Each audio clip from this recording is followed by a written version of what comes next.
That was wonderful. We're all awake. I want to thank the family of Darlene for inviting me for this very special moment for a lot of us. We meet in sadness over the loss of one of South Carolina's greatest sons, but also to celebrate this poor boy from a little town in South Carolina, as he called himself, to celebrate what he accomplished through grit, determination, character for his state, his country, and the world. His impact was enormous, and I'm confident, as are you, that there will never be another Lindsey Graham. He recognized the greatness of America and her obligations in a dangerous world. Lindsey Graham recognized the seriousness of his work, but also the value of humor and a lighthearted spirit. Lindsey Graham understood the hopes and dreams and needs of his state and delivered every time. Presidents, paupers, famous or forgotten, he treated everybody the same. We have seen him attack evil and injustice and embrace friendship and the common good, all with equal fervor. You know, the psychologists tell us that when we grieve for lost friends or loved ones, part of our sorrow is for ourselves, in a melancholy reflection on missed opportunities, mistakes, roads not taken, in short, wasted time. I don't think Lindsey wasted any time. I have really never seen him sitting still. An old farmer once said of somebody, he said, the boy is either going somewhere, getting back, or going again. And that's Lindsey. We may ask ourselves at times like this, where will I be when I get where I'm going? We never know. We never know how any particular event might influence the next event and the next and the next. You'll remember comedians Dan Rowan and Dick Martin hilariously joked on their TV show Laugh-In about the fickle finger of fate. Lindsey felt that finger of fate. As the first in his family to attend college, soon to lose his mother at 20 years old, then his father 15 years later, with his little sister Darlene at 13, becoming his responsibility.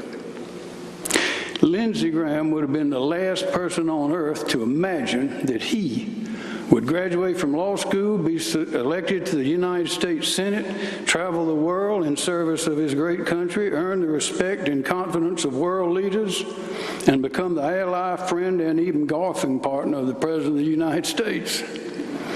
But he did it all, and he did it with his sense of humor, humility, and integrity intact the whole time. Three little stories. I remember being on the campaign bus with Lindsey and Senator John McCain leading up to the 2008 presidential election. There was a show, it's called the Ali G Show on TV. Maybe y'all remember it. It had a character named Borat who was a reporter. The episodes were absolutely ridiculous.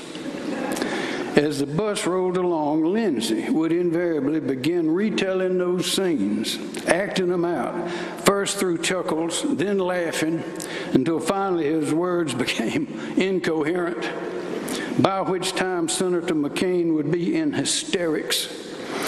Peals of laughter were engulfing the ever-cynical consultants and reporters in the back of the bus, and it was something I will never forget, the sight. The respect, love, and pure, unabashed joy shared by those two remarkable men. I also remember being in a crowded conference room one time in the White House a few years ago with President Trump, Lindsey, Senator Tim Scott, Congressman Joe Wilson, Attorney General Alan Wilson, and the various Department of Energy officials and staff. What was the subject? It was a hot day. The department's wholly unsatisfactory performance in promising but not removing plutonium from the Savannah River site in South Carolina. The room was tense. The top DOE official made a bold statement about how their great progress was going along in removing that plutonium, which Lindsey, who was sitting next to the president, perceived as highly inaccurate, I'll say. And he said so in loud, plain language. As younger staff members tried to disappear into the walls, the president reached over, patted Lindsey on the arm, and with a twinkle in his eye said, "Maybe you should calm down a little bit, Lindsey." Lindsey quickly replied, "Thank you, Mr. President. That's quite a comment coming from you." Everybody except the Department of Energy officials loved it. Here's another one. Is in 2002, Lindsey was elected senator. Mark Sanford was elected governor. I was elected attorney general. Lindsey took his oath before we did on January the 7th in Washington. Mark and I would take ours at the State House later on Wednesday, January the 15th, along with the other constitutional officers. We all assembled just before noon in the State House. Protocol provided that all the participants would gather in the library up in the top to be announced in turn and proceed out down the steps to their seats for the ceremony. When the names were announced in sequence, Senior Senator Fritz Hollings and then brand new Senator Lindsey Graham emerged under the portico of the top of the steps of the State House. Ours being mostly a Republican state then and now, Senator Hollings, a longtime Democrat, received noticeably polite applause. As it began to subside, Lindsey's name was announced, and as applause immediately began to swell, Lindsey reached over and grabbed Senator Hollings' hand, and they raised it high with his own. So there we were, if you get this picture, our two U.S. senators, hands held high, waving to the crowd when the thunderous applause washed over both of them. I believe that not many men would have done what Lindsey did. I recite those instances, and I have one more that came to mind. I was sitting next to Congressman Clyburn. South Carolina was in a contest with the rest of the country for some major funds to help us be innovative in our technology. South Carolina decided on energy. We need energy. And we were working at about 300 applications. It'd be narrowed down to 12 states would get this money.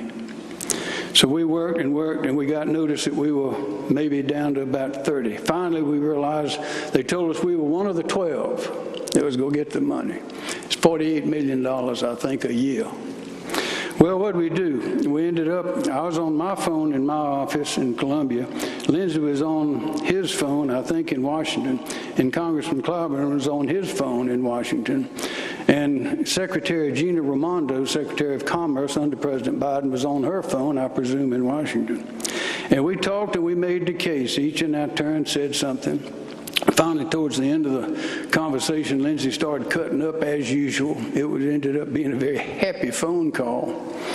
And we didn't find out then, but we found out later that we would get the grant.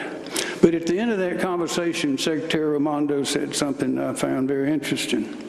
She said, "Gentlemen, this is the first time since I've been in this office that I have had a bipartisan conversation." To which I said, "That's the way we do it in South Carolina."